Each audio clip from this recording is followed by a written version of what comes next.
Hello and welcome to the Can I Retire Now podcast with your hosts, Nick Russell and Becky Wagoner. I'm your podcast producer, RJ Malik. Nick and Becky, I see you both are ready for another great podcast. So Nick, why don't you start off and tell us what you and Becky will be discussing on this edition of the Can I Retire Now podcast? All right. Well, hello and welcome back. Becky. Hello, Nick. Hey, great to see you. Good to as see always. you. So today I want to talk about something that is another one of those very important, critical things to talk about that doesn't get talked about enough because it's not a pleasant thing to talk about.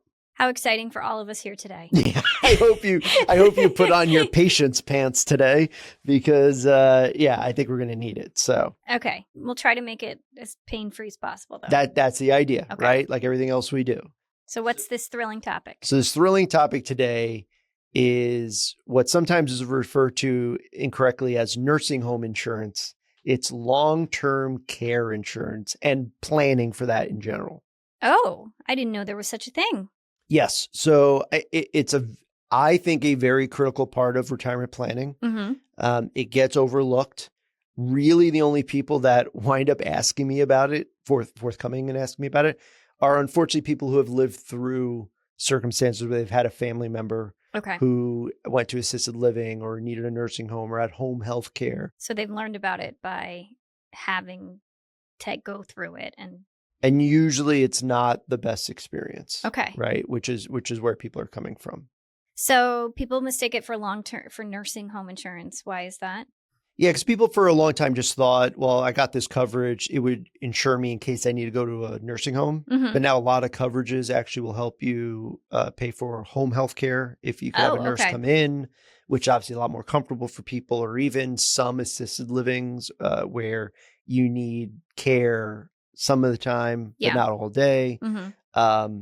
So today I was just really hoping to talk about a couple of things, like what is long-term care, who needs it, how much does it cost, how do you insure it? Yeah. And I hope to cover all that. Well, let's dive right in. I'm going to dive right in. Here we go. Okay. So what is long-term care? So we kind of talked about it a little bit right off the bat. So it's there to cover you for long-term healthcare needs, which we're usually referring to needing nursing home care, assisted living, or home health care.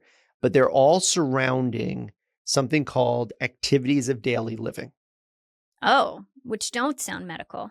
They are not medical. Okay. But they are basic functional activities that we've deemed, I don't know who deemed it, but the people deemed it. Yeah. You need to be able to do these things to live a functional, healthy life. So it's including things like bathing, dressing yourself, using the bathroom without assistance, eating without assistance, transferring from, say, a couch to a bed or a bed to a chair. So when you need those services, that is what long-term care. Correct. Okay, need help with those things. Needs help with those things. Okay. And most policies, if you can't do two of them, if you are unable to do two of any of those, you qualify. Okay. So that's a nice general. So it's not necessarily medical care like we're taking pills and everything. It is just functioning. It is specifically daily living things. Because a big misconception is, well, I have health insurance or I have Medicare. Why do I need long-term care insurance? Medicare and health insurance does not cover things like we're already this. getting into the bright, sunny spots of this. I know. Okay. I knew it was going to be like this. Okay, so that's the hard truths. So long-term care is when you need help with activities of daily living. They're called ADLs. ADLs, correct. All right. ADLs. Love a good acronym. Yeah. It's all we do is acronyms here. So who would need long-term care? I guess we looked into who needs long-term care. Is this something that everyone is going to need most likely, or what? Hard truth? Yeah. Most people are going to need it. Yeah. Okay. But this tricky point is most people will need it. Not forever, though, right? You can use it for little bits of time or need it. Correct. Okay. Yeah.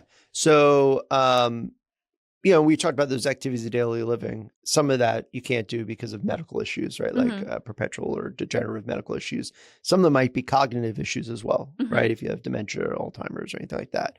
But statistics show now, I got some stats for you. Oh, I love stats. That sadly, over half of women and about 40% of men over the age of 65 will require some type of long-term care At some point. at some point in their lives.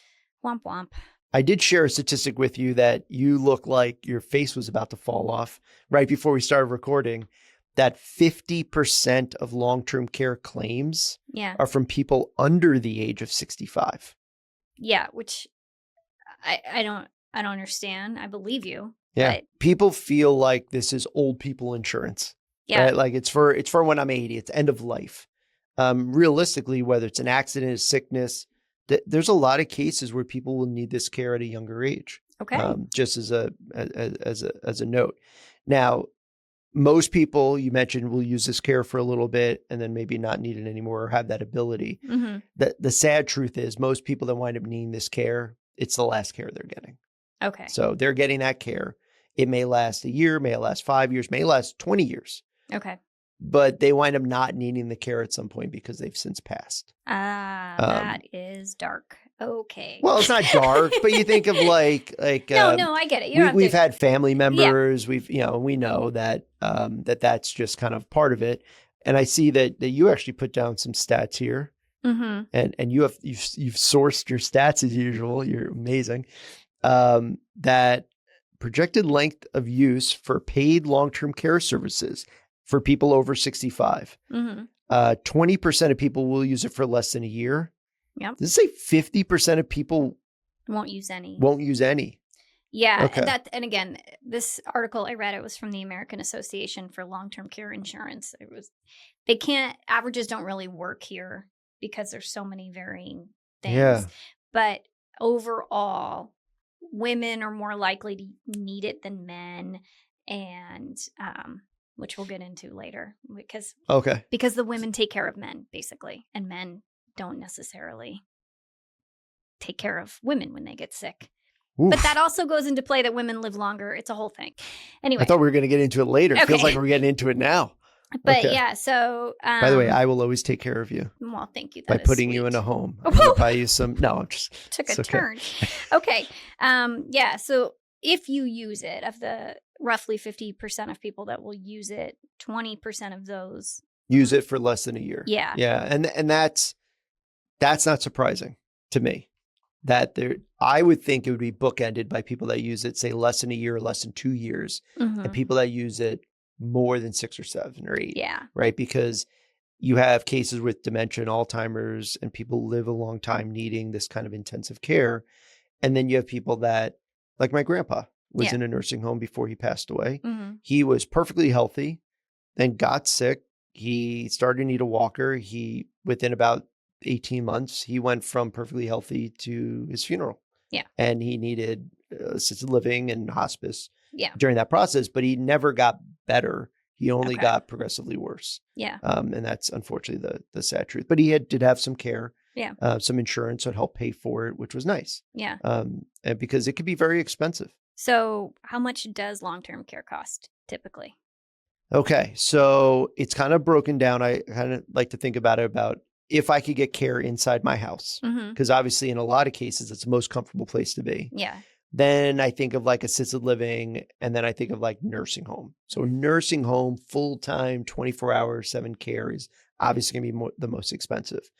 But in-home care, starting with having a nurse come in, 35, 40 hours a week. The time when maybe family can't be there. Yeah. Correct. Nationally, cost, ready? Mm-hmm. About $6,500 a month, $6,500.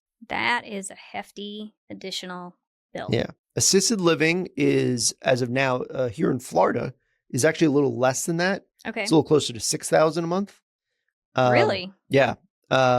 Which I think because we have so many assisted living places here. Economies of scale. Folks. Yeah. And nursing homes, ironically, which we have a lot of as well, we're the 4th most expensive state nationally. And we're over $10,000 a month for nursing home care.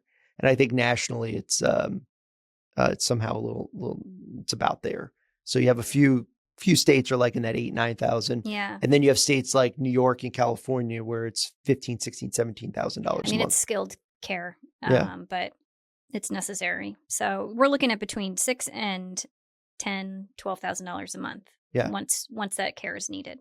So imagine like someone planning for their retirement and they're planning for a $10,000 a month income so they can live on $120,000 a year and maybe have pensions, social securities, investments and all that. And it feels good and we're doing it. We're rocking and rolling. And let's say it's a married couple and then the husband needs care. Oh, wow. I didn't think of that. You're right. Yeah. The whole budget now goes to one person. One person for their care. Not, and which for them probably includes food and everything else, but like where does it leave the other person? Where, in this case, where are you? Right? Yeah. Because apparently I'm going to wind up in the home and and all that. But like, where does that leave you? That leaves you with literally no access to that money. That's why it's such a big deal and why it should be considered in retirement planning. Okay. Because it is a demanding amount of money. Yeah. Yeah. And a lot of times not optional. No. So, okay. So what are ways we could pay for it? I had a real like old Yeller thing kind of go through my head just now where like sometimes it's not avoidable. And I'm like, unless you just bring me in the back and say goodbye and then you just live your own retirement. This is not a true crime podcast. This is, okay? This is taking a turn. I'm sorry. Just get it back on the track, babe. This is why Becky's in charge. All right. So you were asking me what? How do we pay for it? How can you plan? Like, how do you pay for this? Yeah. I'm looking at your notes and there's a couple options. Choose your own adventure.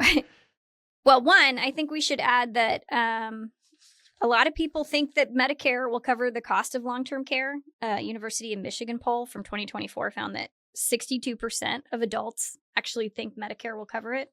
And spoiler alert, it does not. Yeah. Can we just make that very clear?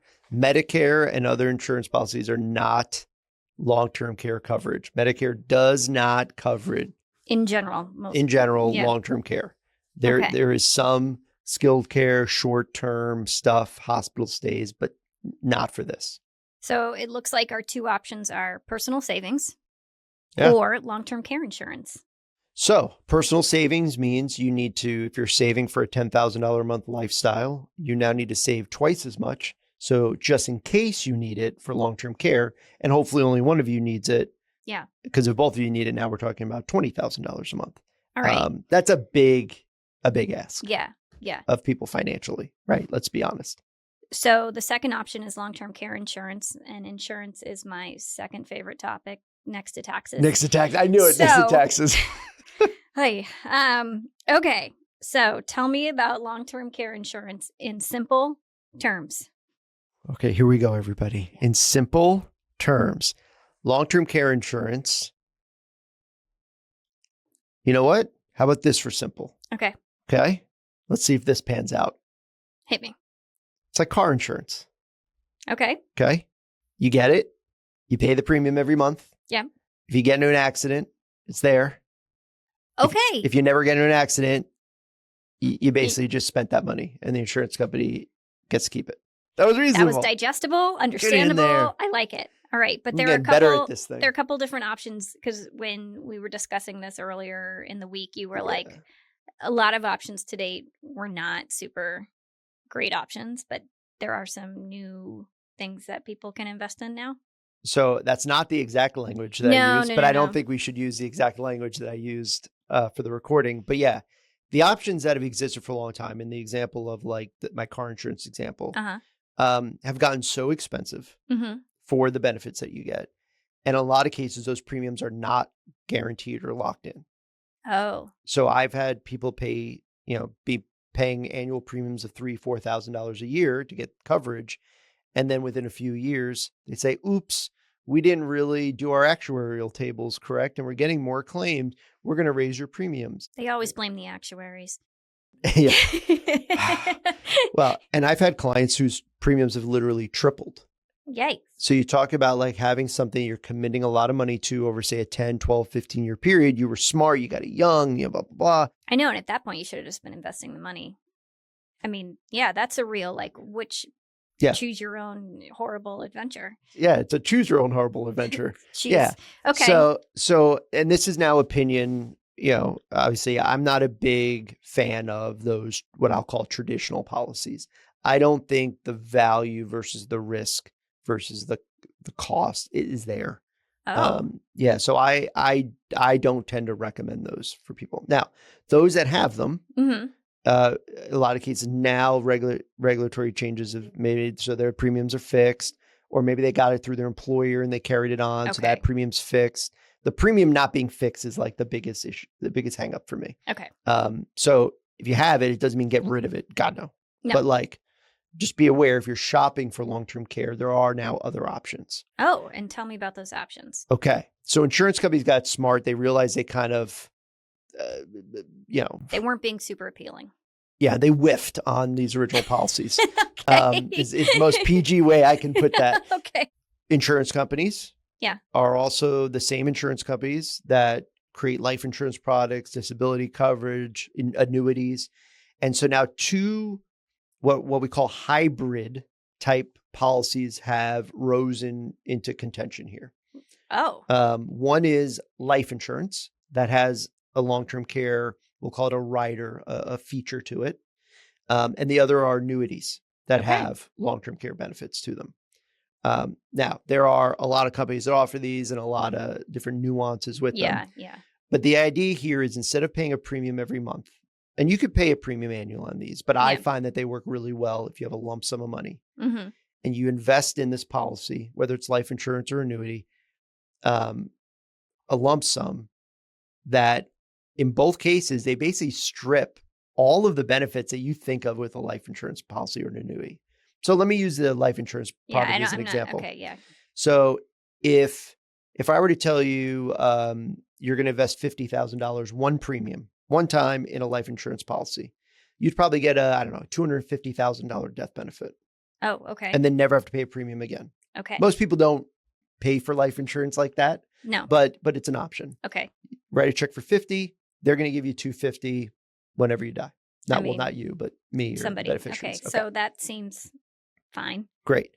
So now imagine a case where they say, now write me a check for $50,000, but the death benefit's only going to be like $100 or $78. We're still coming out on top, but sure. Well, what they do with the other money is they make like another chassis and they basically invest that money over on the side and they promise you a benefit that increases over time. A lot of times you can do simple interest or compound interest. And so I actually just ran one of these for a client. So I have the numbers like what fresh in my head. What does the separate chassis of benefits do though? They become your long-term care pool of funds you can use for benefits if you need it. So you can pay and they'll say, listen, we'll cover your long-term care if you need it. If you need it. But if you don't. Yeah. Wait.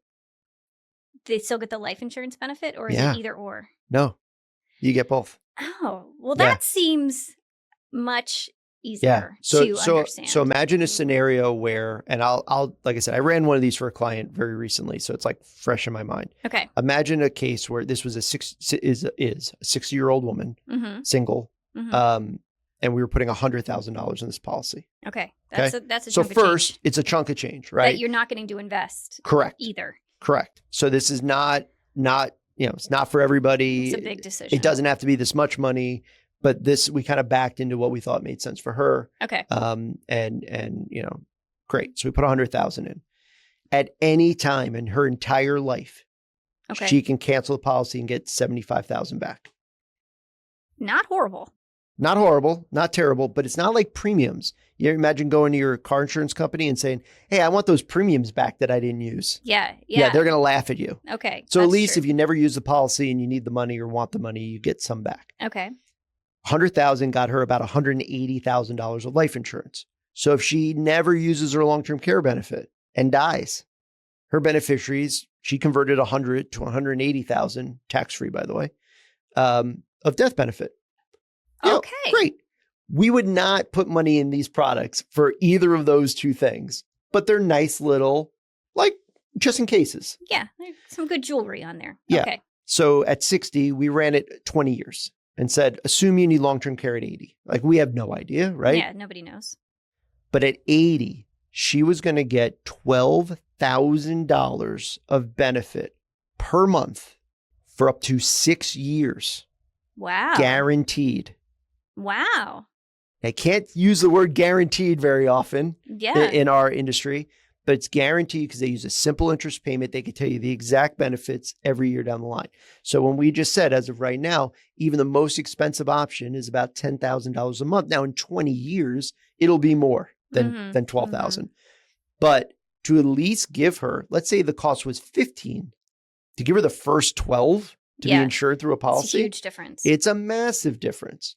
Now, there are some nuances with those policies, of course. Yeah. Some are reimbursement policies. This one will write that check to the client every month, regardless of what kind of care they need. That's a real decent looking policy. It is. Now, it looks that good, A, because she's putting that much money in.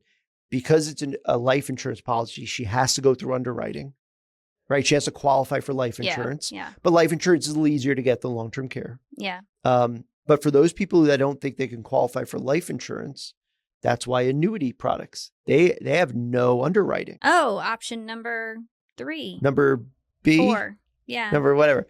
But so there's a lot of options. So those benefits may not be as rich, but there's no qualifications. But they work the same way, an annuity where you put the money in and you're guaranteed to get something back in the end. Something. Or you get the long-term care benefit. Correct. Yeah. Okay. So I like the idea of putting money in something. And this is kind of like what we think of from retirement or investing in general. I'm going to put my money in something. I know I'm going to have some, hopefully, improved benefit in the future. Yeah. But I like the flexibility of knowing that I could take that money or do what that money, maybe it's for a trip, maybe it's for something else, maybe it's for a home repair. This now allows you to allocate money to this need and say, great, my need is going to be covered or mostly covered to the degree that I feel good. And by the way, I run a lot of these policies, again, personally, to try to cover 50% of what we think the need will be. So that's great. Because then you don't have to worry about writing this big giant check. But if something happens and I die, my beneficiaries still get a life insurance benefit. And if I turn 98 years old and I never needed it and I've exhausted all of my other money, I can still recoup a couple of bucks in my pocket. So do you get the life insurance if you use the long-term care benefit? Depends on the product. It's great. I was going to say something about that, but I was like, but some of the products you get it regardless. Yeah. Some you get it as long as you're within that, in this case, example, 6-year window. Yeah. There's a bunch of things to consider when you get insurance, right? Yeah. So like for these specific products, what do you have to like specifically look at or think about? Yeah. So A is your insurability. B, what you want to cover. C, the amount of money you can feasibly commit to this kind of strategy. I have definitely met with couples where this is something that's important to them, but they don't have the excess capital to put towards something like this. Yeah. It's just not. It's expensive. I mean, a lot of my job is prioritizing all of the things somebody wants to accomplish and using the assets that they have. Great. We can do A, B, C, and eventually we're going to get to things that are just not achievable within the means. This winds up usually being one of the last things on the list, sadly. Yeah. Because of how many people wind up needing it. But it's a big commitment financially. It's really forward thinking. It is. Situation. And now at least with these products that we just took, these hybrid products that are out, and they've been around for a few years, but they've gotten a lot better. You can start younger with a smaller amount of money and let it grow to that big amount like you're investing. So when should you start planning this kind of thing? So if you would have asked me that about an original pay a premium long-term care policy, I would start looking at 60. Mm-hmm. Because if you got one at 50, it's great. It would be cheaper, but you're paying the premiums an additional 10 years. Those premiums could go up. So the longer you have the policy, you're kind of also racing against the insurance company trying to stick it to you. So the old style you were thinking waiting is probably okay. Yeah. Now, a lot of these policies, you could start as early as 40. The hybrid ones? Yeah. What? Yeah. So imagine we're in our 40s. Probably the healthiest we're going to be from here on out. From here on out, knock on wood, probably, right? So we can likely get life insurance, or at least a better chance at it than in another 10 or 20 years. Yeah. And in that example where I had my 60-year-old client put $100,000 away, we might be able to put $30,000 away, $25,000, and grow to the same benefit because we're going to have another compounding 15 plus years. It's longer. Because again, that money is being invested, or the company invested, and they can guarantee you benefits. So the longer you play the game, the less you have to put in up front. So it's crazy to think that what used to be called old people insurance is now something we need to look at in our 50s, which is alarmingly nearby. But honestly, for someone that it was alarmingly close to 50, you are lovely. You know that? Why? Thank you. Yeah. You look good yourself, Thank you, sir. So Okay, so we should start looking sooner. Sooner than most people think. Yeah. Okay, so with all this stuff, it is also important to note that it is not complete unless you make sure you also have an advance directive or a living will, power of attorney, figured out healthcare, and updated estate documents, and have those conversations with your family to let them know about the insurance you have and what your wishes are. And Correct. the earlier you talk about it, the less stressed and the less pushed into a corner to make a decision you might be. Yeah. I mean, let's think of like the worst case scenario. Yeah. Something happens to you. You don't have your faculties. Yeah. How are your kids supposed to know that you even have a long-term care policy? Well, yeah. Right. To even help pay for the coverage. So you've done all this planning. I don't think I've ever discussed it with my parents, but most people haven't. So if you're listening to this and your parents are 70, 80, 90, yeah, you should be having those conversations, at least to be aware of what they have. God forbid it's needed. Yeah. And then if you are listening and you're 60, 70, 80, 90, you should make sure your kids or you know, it doesn't have to be kids, but whoever is your executor or your directive or your trusted contact is aware of where those documents are. They don't need a copy of the policy or any of that kind of crazy stuff. They just need to know where it is. All right. So, Nick, now that we've talked about such a lighthearted topic, I know it's important. It's important. But it's shocking, right? When you think about the costs, who needs it, it's not necessarily what you think. Exactly. Yeah. Exactly.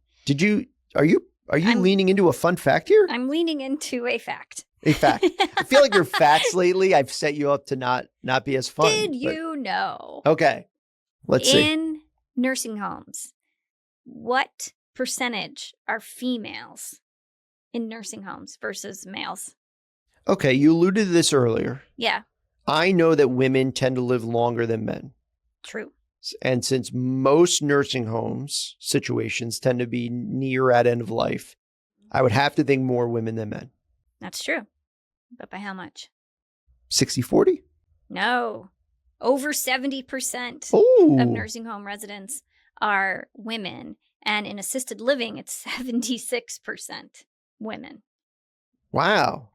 Great for the single men out there at the nursing home. And it goes along with that women tend to live longer. Women are the caregivers for men in most instances. You were talking about that to me earlier. Walk me through that, what you said to me before. Well, and try not to sound spiteful about it. No, like I'm going to be real spicy on this, okay? We don't get paid enough. That's the whole other thing, too. So I want you to share the whole thing because it was really...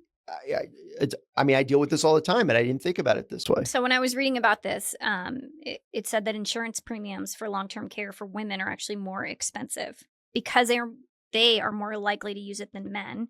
One, because they live longer.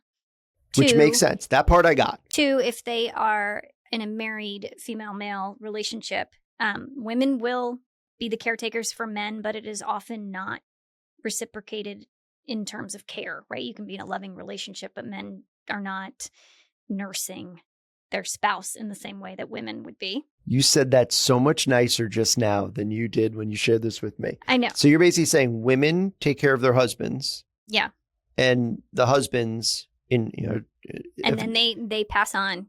And then they just die. And then they leave the woman to fend for themselves. Yeah. And then the worst part about it, which was in this article I was reading, was that because women historically make less over their lifetime, they're paid less, 80 cents to the dollar. Now it costs more and they have less money to pay for it. So that's the facts. Oof. It's not fun this week, ladies. Oof. But it's going to be quite a party in the nursing home since, it's going to be like Golden Girls up in there. That would be fun. Yeah. But that's really, we do a lot of women specific planning with the clients that we work with. And we always talk about it because of longevity. I've never thought about it from a sense of because women make less and because they wind up caring in a marriage when they're married to a man that they're caring first instead of immediately getting help for that care. That all of that seems like brew a really bad financial situation potentially. Yeah. So it's important to be prepared and be realistic about those things. By the way, why'd you clear your throat when you said women make 80%? Do you think I don't pay you enough? Is that what's happening? We're 50-50 on this show. This is Let's a be bigger honest. problem than okay. I was going to say, any this wasn't like a situation. can I retire now problem. No. Okay, good. No. I've seen Mad Men. I know how this works. So I don't know what that means.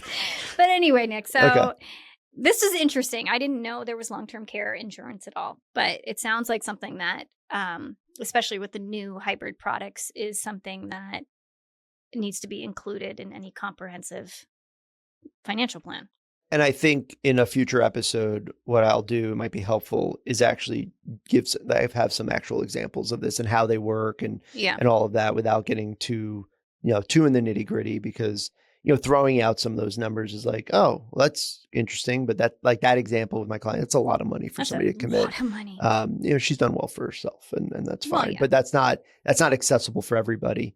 And then I'd be interested to show you what it looks like if you started at, say, 50, how that extra time actually affects the money and how much less you could commit to that part of your strategy. Get excited, folks. Good time's coming. Yeah. We're going to do math. It's about time for your and my annual review for our finances. So we could just throw in some long-term care illustrations in there. Woo, baby. Oh, I don't think I could have ever done better. Not the most upbeat topic, but again, it's something that's not going away. Yeah. There's more claims now than ever been before. That's why those other products, the premiums have gone up. More people need it than ever before. There are more claims. There's more types of places you can get care too. We really get into that and different iterations of it. And the amount of stress for the people surrounding the people needing care is unbelievable. So whether it's children of the parents or the spouse, apparently not the men. Apparently I'm not saying all men. We just take care, get care and die. Yeah. But it's incredibly stressful. And a lot of times I work with the kids that are dealing with the parents, and it's a very, very challenging thing. So I thought it was important to talk about, like I said, in the future, maybe we'll do a couple of examples, just to kind of hone in on what this actually looks like. Maybe I'll bring in the whiteboard. I don't know. It might get wild in here. Oh, gosh. Calculators. Yeah. Oh, all right. Hold on. Slow down.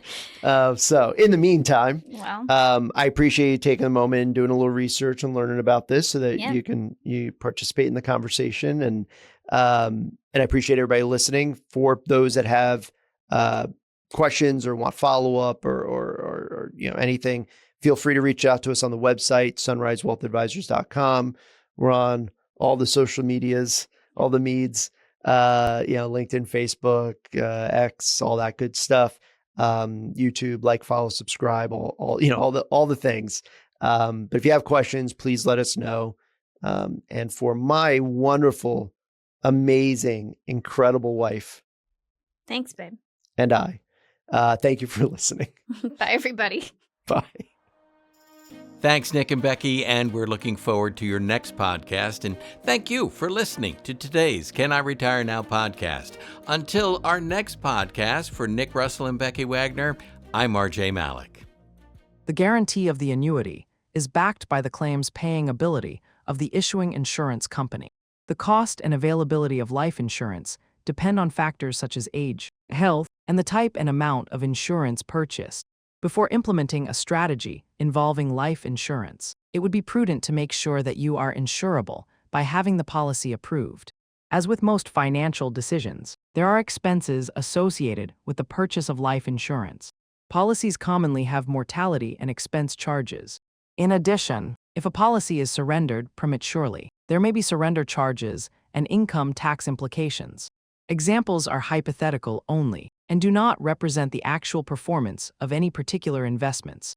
Investments in securities do not offer a fixed rate of return. Principal, yield, and or share price will fluctuate with changes in market conditions, and when sold or redeemed, you may receive more or less than originally invested.